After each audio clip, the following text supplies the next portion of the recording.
How to upload zip file to Google Drive. Hello everyone, welcome back to our channel. In today's video, I'm going to show you how to upload zip file to Google Drive. It's relatively simple, so let's get started. First, you need to open up your browser.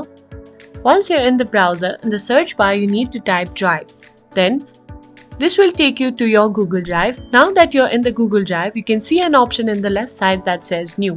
Simply go ahead and click on that, and from here you can click on New Folder or simply click on File Upload. Once you do that, you need to go ahead and find the zip file that you have created before.